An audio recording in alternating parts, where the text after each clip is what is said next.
ചോറ്റാനിക്കരയിലെ 16-കാരിയുടെ മരണത്തിൽ അന്വേഷണത്തിന് പ്രത്യേക സംഘം രൂപീകരിച്ചു. പുത്തൻകുരിശ് ഡിവൈഎസ്പിയുടെ നേതൃത്വത്തിലാണ് സംഘം. സൈബർ പോലീസ് ഉദ്യോഗസ്ഥരും സംഘത്തിലുണ്ട്.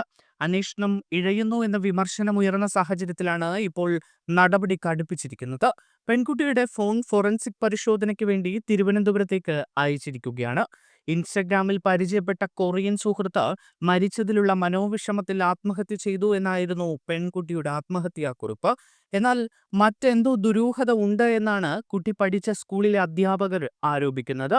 16 വയസ്സ് മാത്രം പ്രായമുള്ള പെൺകുട്ടി ഒരു കത്തെഴുതി വെച്ച് ജീവനൊടുക്കിയിട്ട് 2 ആഴ്ച പിന്നിട്ടിട്ടും കത്തിൽ എഴുതിയത് വായിച്ചു അതാണ് മരണകാരണമെന്ന് ഉറപ്പിച്ച് പോലീസ് കാര്യമായ അന്വേഷണത്തിന് മുതിർന്നില്ല എന്നാണ് സ്കൂൾ അധികൃതർ പറയുന്നത്.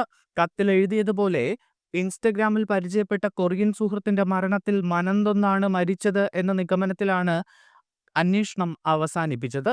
എന്നാൽ അങ്ങനെയല്ല കാര്യങ്ങളെന്ന് കുട്ടി പഠിച്ച സ്കൂളിലെ അധ്യാപകർ പറയുന്നു.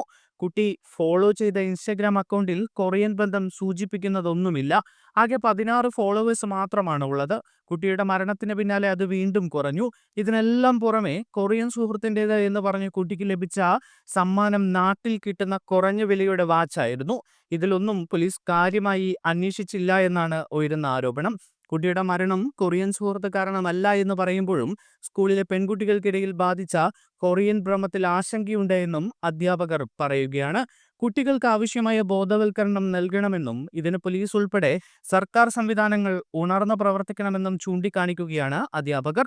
അങ്ങനെ അധ്യാപകരുടെയും കുടുംബത്തിന്റെയും വലിയ ആവശ്യത്തിന്റെ അടിസ്ഥാനത്തിലാണ് ഇപ്പോൾ ചോറ്റാനിക്കരയിലെ 16-കാരിയുടെ മരണത്തിൽ അന്വേഷണത്തിന് പ്രത്യേക സംഘം രൂപീകരിച്ചത്. ഏറെ ദുരൂഹതകൾ ബാക്കി നിൽക്കുന്ന ഒരു മരണമാണ് ഇത്. കൊറിയയിൽ നിന്നുള്ള സുഹൃത്ത് ഇൻസ്റ്റഗ്രാം വഴി പരിചയപ്പെട്ടു എന്നും ഈ സുഹൃത്തുമായി നിരന്തരം ചാറ്റ് ചെയ്യാറുണ്ട് എന്നും ഈ സുഹൃത്ത് പിന്നീട് മരിച്ചു, അതിനാൽ താനും ആത്മഹത്യ ചെയ്യുന്നു എന്നുമാണ് കുട്ടി കത്തിൽ എഴുതി വെച്ചത്.